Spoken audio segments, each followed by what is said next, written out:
90 రోజుల కోర్సు పూర్తి చేస్తే చాలు 100% ప్లేస్మెంట్ సపోర్ట్ తో సాఫ్ట్వేర్ జాబ్ మీ సొంతం. వెంటనే కోడ్ జ్ఞాన్ డెస్టినేషన్ ని సంప్రదించండి.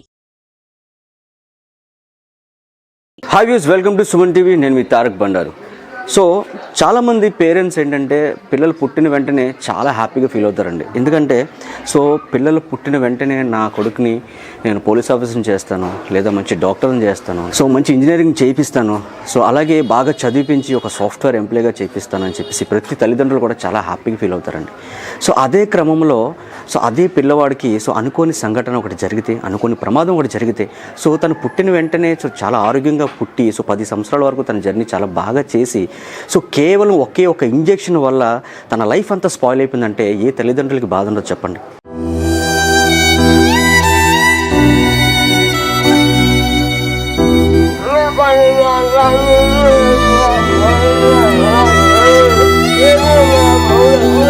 అందరితో పాటు నడవాలండి, బాగా తిరగాలండి.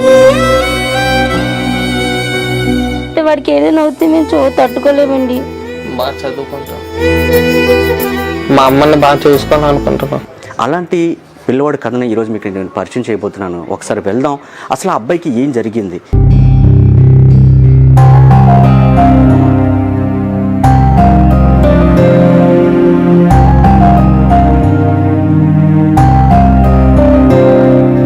ఏంటమ్మా ఇప్పుడు శేఖర్కి అసలు ఈ పరిస్థితి ఎలా వచ్చింది? నేను విన్నదాన్ని బట్టి యాక్చువల్లీ ఏంటంటే తను 10 సంవత్సరాల వరకు బాగానే ఉన్నాడు.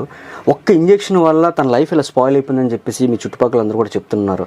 అసలు ఏం జరిగింది ఒకసారి మీ మాటల ద్వారా చెప్పండి. చెప్తానండి. 10 సంవత్సరాలప్పుడు ఇది పోలియో ఇంజెక్షన్ వేయించామండి. పోలియో రాకుండా ఇంజెక్షన్ వేయించారు. ఓకే. ఆ ఇంజెక్షన్ వల్ల ఒక 1 ఇయర్ తర్వాత వాడికి జ్వరం వచ్చిందండి. ఓకే. జ్వరం వస్తే జ్వరం వచ్చిందని మాకు ఆ ఇంజెక్షన్ వల్ల అనుకోలేదు. మామూలుగా జ్వరం వచ్చింది కదా అని మెడికల్ స్టోర్ లో టాబ్లెట్లు తెచ్చేసామండి. అయినా తగ్గలేదనేసి మున్సిపల్ హాస్పిటల్ తీసుకెళ్ళామండి. తీసుకెళ్లి ఇంజెక్షన్ వేయించాం. ఇంజెక్షన్ అయితే టాబ్లెట్లు అవి ఇచ్చారండి. వాటి వల్ల ఏమంచి ఇంకా వేసిన తర్వాత ఇంకా నెప్పుకుండా రాత్రి అంతా ఏడ్చుకునే ఉన్నాడండి. ఆయన ఇంకా మున్సిపల్ హాస్పిటల్ ఏ ఇంజెక్షన్ వేయించారమ్మా? అది కాలు నొప్పి వచ్చేస్తుంది అన్నాం కదండి. అది జ్వరం ఒకటి వచ్చింది, నొప్పి కూడా లైట్ గా వచ్చింది, అంత ఎక్కువ రాలేదు. అందుకని నొప్పికి ఒక ఇంజెక్షన్ వేయించాం అంతే. ఆ ఇంజెక్షన్ వేసే వాళ్ళు ఇంకా నొప్పి ఎక్కువైపోయి రాత్రి అంతా ఏడుపు ఒకటే, జ్వరం తగ్గట్లేదు, ఈ నొప్పి తగ్గట్లేదు. అంటే అప్పుడు ఏం చేస్తామో ఆ రైట్ అంతా అలా ఏడుస్తూనే ఉన్నాడు. ఇంక చూసి పొద్దున్న మండే ఆ రోజు నుంచి కేజీస్ తీసుకెళ్ళామండి. తీసుకెళ్ళి అన్ని చూపించాము.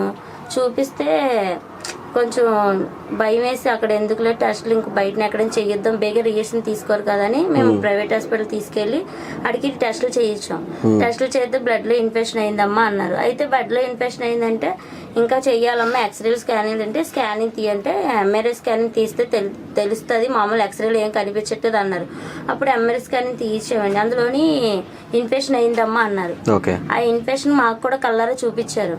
చూస్తే మేము అవన్నీ రిపోర్ట్లు అన్ని చేయించిన తర్వాత మళ్ళీ కేజీచి తీసుకెళ్లి చూపిస్తే ఇది ఇన్ఫెక్షన్ అయిపోయిందమ్మా, లోన సెప్టిక్ కూడా అయిపోయింది అనేసి వెంటనే ఆ రోజంతా సెలైన్లు అవి ఎక్కించి మంగళవారం ఉదయం ఆపరేషన్ చేశారు. ఆపరేషన్ చేసినది బాగానే ఉందా? ఆపరేషన్ చేసిన తర్వాత కుట్టిస్తారు. ఆ తర్వాత భవానీ వార్డుకి షిఫ్ట్ చేస్తారు. భవానీ వార్డు షిఫ్ట్ చేస్తే భవానీ వార్డులో వారం రోజులు ఉంటే మళ్ళీ ఈ కుట్టులో నుంచి చీమ కారిది. అయితే ఏంటి చీమ వస్తుందని డాక్టర్లు మళ్ళీ స్కానింగ్ ఎక్స్రే తీస్తే అందులోని మళ్ళీ సెప్టిక్ అయిపోయిందని అప్పుడు ఇంత మొక్కలు కోసి తీసేశారు. తీసేస్తే డాక్టర్ అన్నారు మీరు కొట్టకూడదు, కోసి ఇదే ఆపరేషన్ చేసి వదిలేయాలి అని అన్నారు. ఎవరికి చెప్పారు? పెద్ద డాక్టర్ గారు, చిన్న డాక్టర్స్ చెప్పారు. అప్పుడు ఆ డాక్టర్ గారు ఏంటంటే మళ్ళీ లోన ఆపరేషన్ థియేటర్ కి కూడా తీసుకెళ్ళి బయటనే అలా డ్రెస్సింగ్ చేసినట్టుగా అవన్నీ చేసి వదిలేశారు. అలా 3 నెలలు ఉంచారు. 3 నెలల తర్వాత చిన్న గాయం తర్వాత ఇంటికి పంపించారు. తర్వాత అది అయిన తర్వాత మళ్ళీ తీసుకెళ్ళాం. కేజీహెచ్ 3 నెలల తర్వాత రమ్మంటే వెళ్ళాం. కేజీహెచ్కి వెళ్తే అప్పుడు నుంచి డాక్టర్ మళ్ళీ ఎక్స్రే తీయమన్నారు. తీస్తే ఇంకేటి ఎముక ఉంది కదా సైడ్కి వెళ్ళిపోయింది. అదేంటి ఆపరేషన్ చేసినప్పుడు బాగా ఉంది కదా ఇప్పుడే సైడ్కి వెళ్ళిపోయిందంటే ఇంకేటి సైడ్లో వెళ్ళిపోయింది అనేసి మళ్ళీ తర్వాత తీసిరండి అమ్మని మళ్ళీ తీసుకెళ్ళాం. మళ్ళీ తీసిరమ్మంటే తీసుకెళ్ళిన తర్వాత ఉంచారు. సర్జరీ చేయిస్తారేటండి మరి ఇలాగ అయ్యిందంటే అన్నారు ఇప్పుడు చేయడానికి కాదమ్మా, చిన్న వయసు కదా, ఒక 18 సంవత్సరాలు వచ్చాక రండి అని పంపిస్తారు. మళ్ళీ 18 సంవత్సరాల తర్వాత మళ్ళీ మనం తీసుకెళ్తే ఉంచారు. ఒక 3 నెలల వరకు ఉంచారు. ఇది అవుతుందని చెప్పలేదు, అవ్వలేదని చెప్పలేదు, పంపిస్తారు ఇంటికి. అలా రెండోసారి కూడా మళ్ళీ ఆ ఇన్ఫెక్షన్ ఏదో ఉంది, గొంతు ఇన్ఫెక్షన్ ఉందని చెప్పి పంపిస్తారు. మళ్ళీ వెళ్ళాం, మళ్ళీ అదే పని చెప్పి పంపిస్తారు. 2 సార్లు జాయిన్ చేసినప్పుడు ఒకసారి 3 నెలలు ఉంచారు, ఒకసారి 2 నెలలు 15 రోజులు ఉంచారు. అయినా చేయలేదు. అదే కేజీహెచ్ లోనే చేయలేదు. చేయకపోతే మళ్ళీ వచ్చేసి ఇగో ఇక్కడే ఉన్నాం. తర్వాత ఇతను ఉన్నారు కదా, అతను పరిచయం, అతను చెప్తే ఇలా చేయిస్తానమ్మా నేను అని చెప్తే అతని ద్వారా ఇప్పుడు కేజీస్ తీసుకొచ్చాము. మళ్ళీ తీసుకెళ్ళాం. మరి ఇంకా అవ్వలేదు, దానికోసమే తిరుగుతున్నామండి.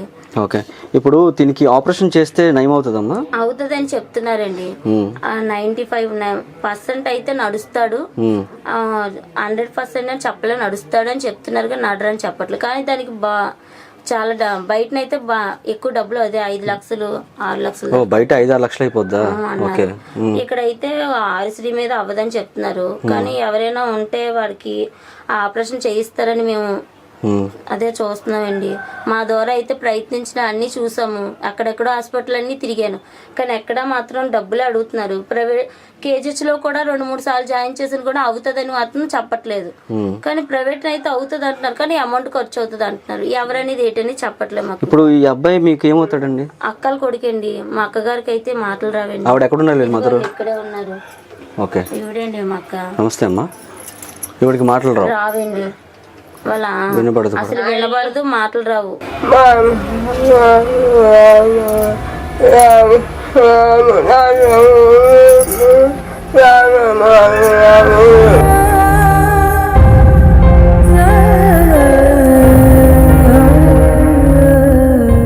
ఎలా ఉందమ్మా ఇప్పుడు? చాలా పెయిన్గా ఉంది. నొప్పి వస్తుందా? తట్టుకోలేకపోతున్నాను.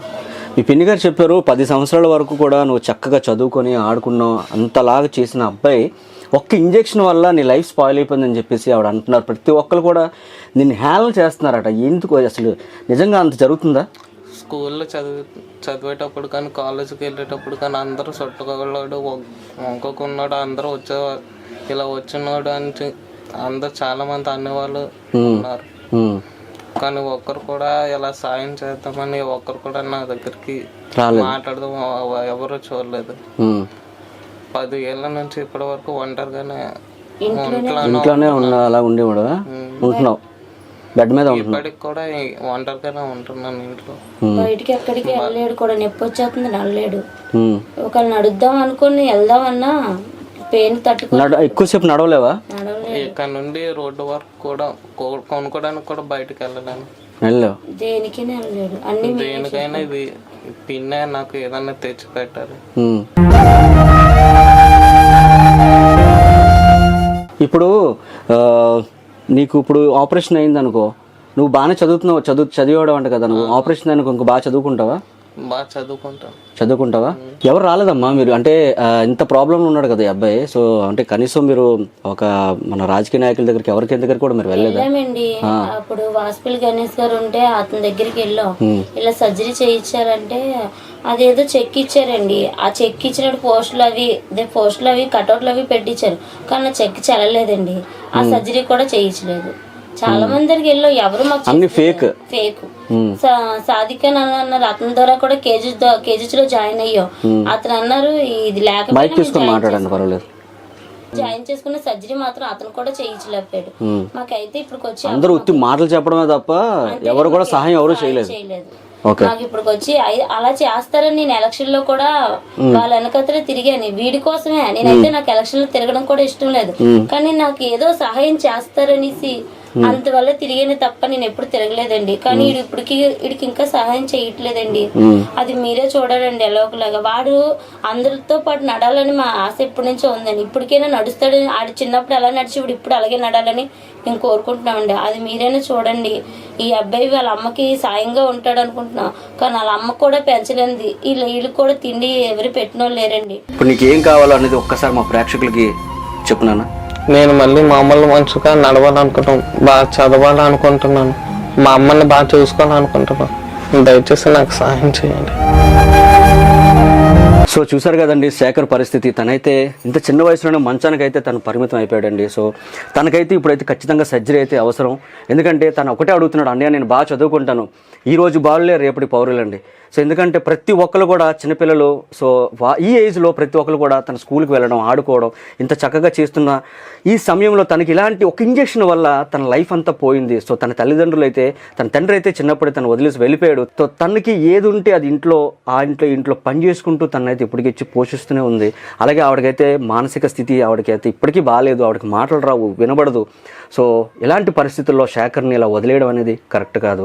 సో వాళ్ళ కుటుంబ సభ్యులు వాళ్ళు కూడా నార్మల్ చిన్న కూలి పనులు చేసుకునే వాళ్ళే, వాళ్ళ పిన్ని గారు వాళ్ళే సపోర్ట్ చేస్తున్నారు ఇప్పటిదాకా. కానీ వాళ్ళు మాత్రం ఎన్ని రోజులు చేయగలరు? సో శేఖర్ మంచి భవిష్యత్తు ఉన్న అబ్బాయి, బాగా చదువుకున్న అబ్బాయి. ఇలాంటి అబ్బాయికి మనం సహాయం చేస్తే 100% శేఖర్ అయితే మంచి సక్సెస్ అవుతాడని నాకైతే అనిపిస్తుందండి. సో కింద స్కోర్ అవుతున్న నెంబర్కి మీరు కాల్ చేయొచ్చు, ఫోన్పే చేయొచ్చు. సో దాతలు ఎవరైనా సరే ముందుకు వచ్చి ఇలాంటి సహాయం చేయండి ప్లీజ్, దయచేసి. ఎందుకంటున్నానంటే సుమన్ టీవీ ఎన్నో ప్రాజెక్టులు టేకప్ చేసిందండి. సో ప్రతి ఒక్కరికి కూడా ఇలాంటి సమస్య ఉన్న ప్రతి ఒక్కరికి కూడా 100% సహాయం చేసింది. మా వంతు సహాయం మేము చేస్తాం, మీ వంతు సహాయం మీరు చేయండి. సుమన్ టీవీలో మీ పర్సనల్ అండ్ బిజినెస్ ప్రమోషన్స్ కోసం కింది నెంబర్కి కాంటాక్ట్ చేయండి.